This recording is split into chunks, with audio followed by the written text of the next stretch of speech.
Dalam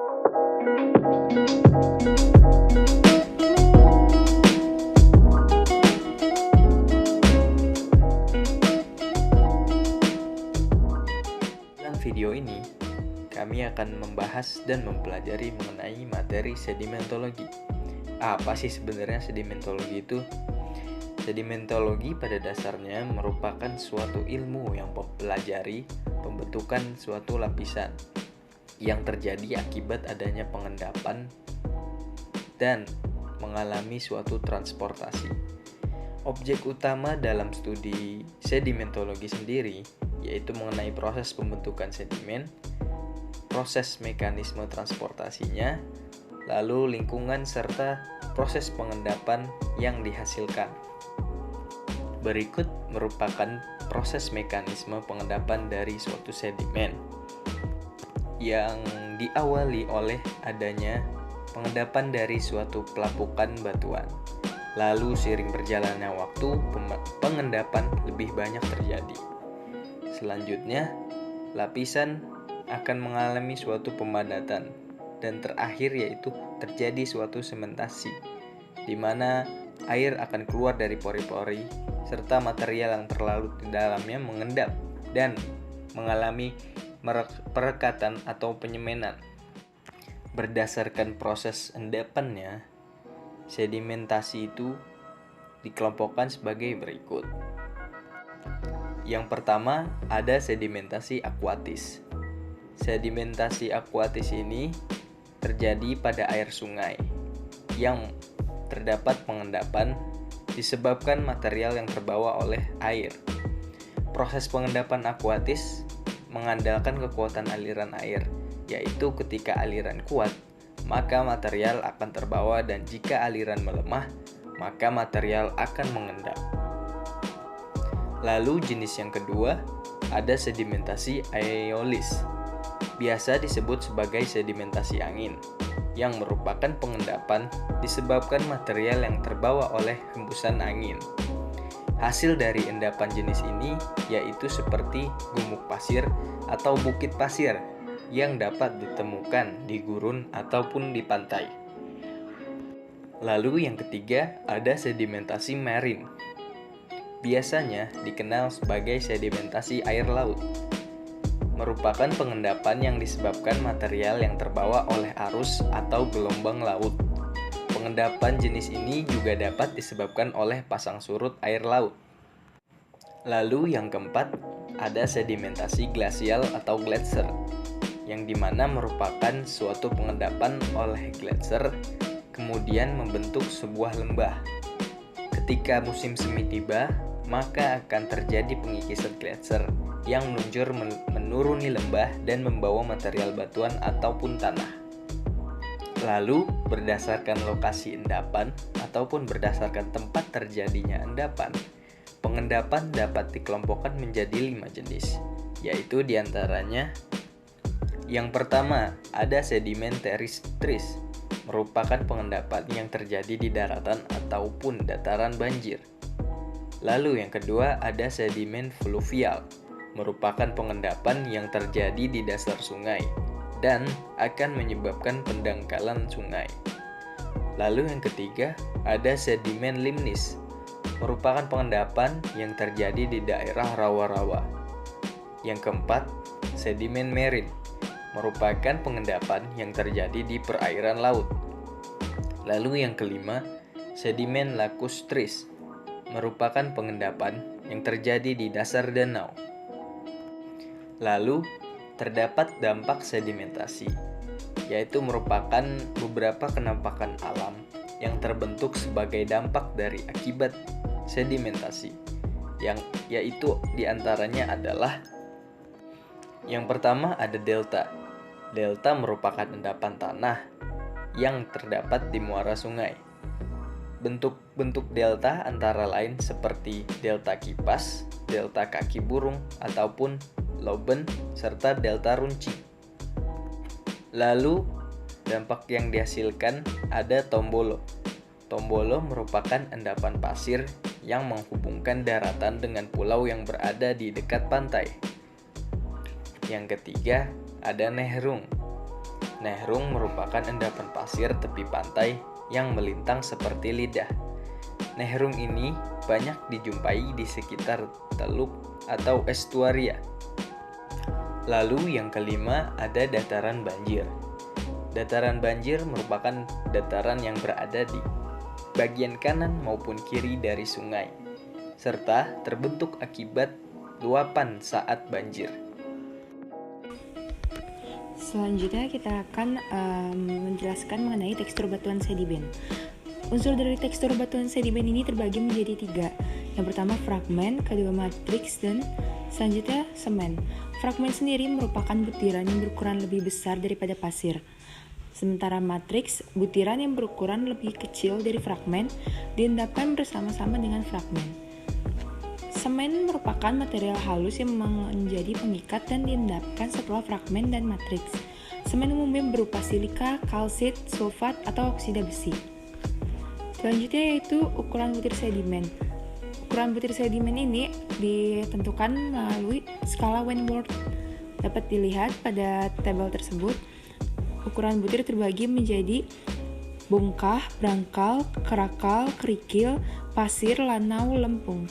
Sementara pasir tersendiri terbagi menjadi sangat kasar, kasar, menengah, halus, dan sangat halus. Selanjutnya kita akan menjelaskan mengenai sortasi. Sortasi atau derajat kesamaan ukuran butir dalam suatu batuan. Jika butirnya cenderung memiliki ukuran yang sama seperti pada batu lempung, sortasinya bisa dinyatakan baik. Sebaliknya, jika batuan yang punya berbagai ukuran butir dari besar, sedang, sampai halus, berarti memiliki sortasi yang kurang baik. Selanjutnya, kemundaran atau rawness. Kemundaran atau rawness yaitu berupa seberapa bundar butir-butir dari batuan. Contohnya seperti konglomerat yang butirnya bundar dibandingkan breksi yang butirnya tajam-tajam. Lalu ada kemas atau fabrik. Kemas pada batuan sedimen antara lain kontak antar butirannya kemas terbagi menjadi 2, yaitu kemas tertutup dan kemas terbuka. Kemas tertutup antar butirnya mengalami kontak, sementara kemas terbuka antar butirannya tidak mengalami kontak. Porositas. Porositas atau pori merupakan ruang di dalam batuan yang dapat terisi oleh fluida seperti udara, air, tawar asin, minyak atau gas bumi. Porositas suatu batuan sangat penting dalam eksplorasi dan eksploitasi, baik dalam bidang perminyakan maupun dalam bidang air tanah. Porositas. Porositas secara sifat dapat dibagi menjadi 2, yaitu porositas yang terhubung dan porositas tidak terhubung. Porositas terhubung dapat diukur dengan menggunakan gas atau cairan yang mengalir ke dalam bebatuan, namun tidak dapat melalui porositas yang tidak terhubung. Perbandingan antar volume total ruang pori, baik itu terhubung maupun tidak, dan volume total batuan disebut porositas total atau absolut. Sedangkan perbandingan antara ruang pori yang saling berhubungan dan volume total batuan disebut dengan porositas efektif.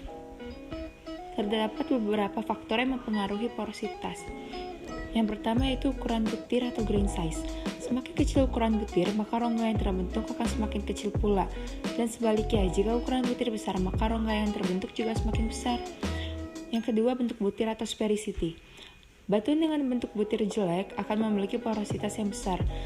Sedangkan kalau bentuk butir yang baik, maka akan memiliki porositas yang kecil. Yang ketiga yaitu pemilahan.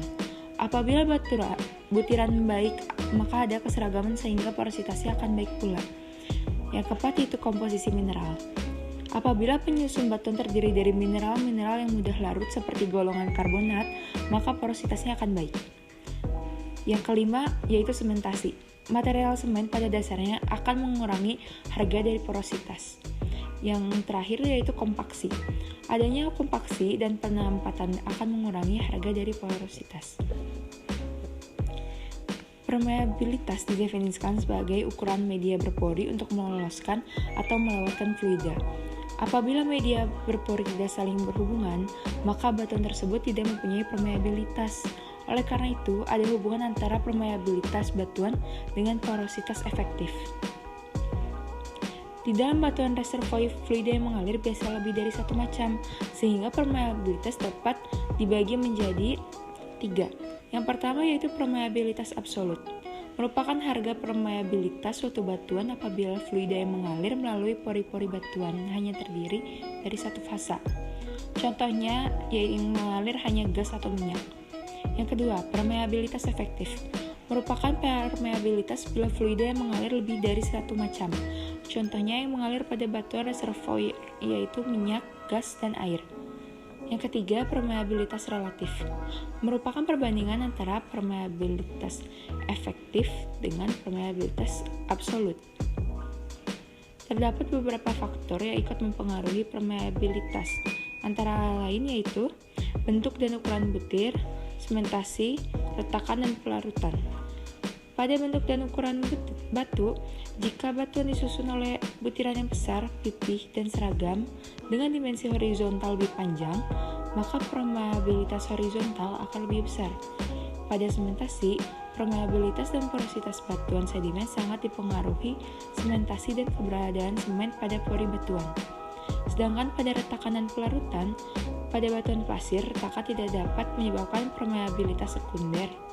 Pada batuan karbonat, bidang celah dan rekahan akan menambah permeabilitas reservoir. Terrigenous clastic rock atau batuan sedimen klastik ini berasal dari kata klastika yang berarti itu adalah jatuh dalam bahasa Yunani.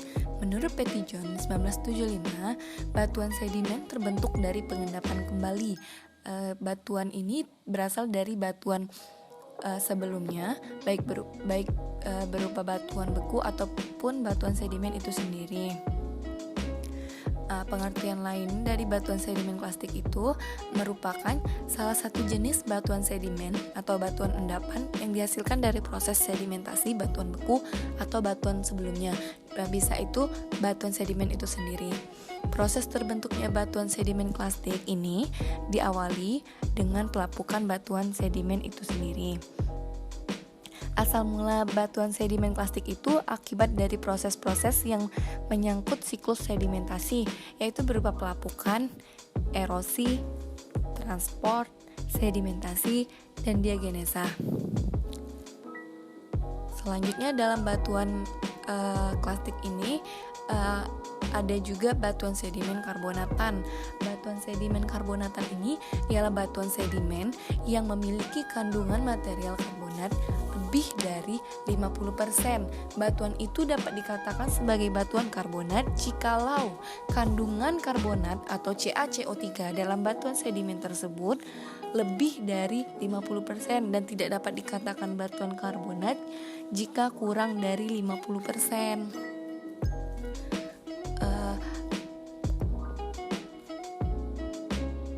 Secara garis besarnya, batuan karbonat ini tersusun oleh aragonit, kemudian kalsit, dan dolomit. Kemudian komponen penyusun batuan sedimen karbonatan itu ada skeletal grain, selanjutnya non-skeletal grain atau itu bisa ooid atau pisoid-ooid. Ini bentuknya lebih ke bulat. Dia sama saja dengan pisoid, cuma beda di ukurannya saja. Kemudian ada mikrit, itu yang lebih halus, dan yang paling halus di sini ada semen atau sparit. Selanjutnya klasifikasi batuan sedimen karbonat. Klasifikasinya dapat dibagi menjadi 3, yaitu klasifikasi Vogt 1959, kemudian klasifikasi Dunham 1962, dan yang terakhir ada klasifikasi Embry dan Klovan 1971. Untuk batuan sedimen lainnya merupakan batuan di luar batuan sedimen siliklastik dan batuan sedimen karbonat. Dapat dilihat dari komposisi material penyusunnya. Bisa berupa batuan evaporit, di mana batuan sedimen terbentuk dari proses evaporasi atau penguapan air. Penguapan air di sini ialah air yang mengandung garam. Nah, dalam materi ini akan membahas tentang dia terbagi menjadi beberapa, yaitu silicose sedimentary rock, di mana ini merupakan batuan sedimen yang mengandung silikaan. Sesuai dengan namanya, tentunya batuan sedimen ini mengandung silika. dengan butir yang halus, padat dan sangat keras, terkompaksi oleh mineral SiO2. Contohnya adalah quartz dan chalcedony. Kemudian iron atau bearing sedimentary rock. Nah, tentunya sedimen ini mengandung endapan iron atau besi yang dibagi menjadi dua, yaitu iron formation dan iron stone. Selanjutnya sedimentary phosphorite. Nah, batuan sedimen yang ini sangat signifikan dan kaya akan kandungan fosfor. Semua itu berkaitan dengan nama dari jenis batuan ini sendiri. Selanjutnya ada batu bara dan batuan sedimen karbonan.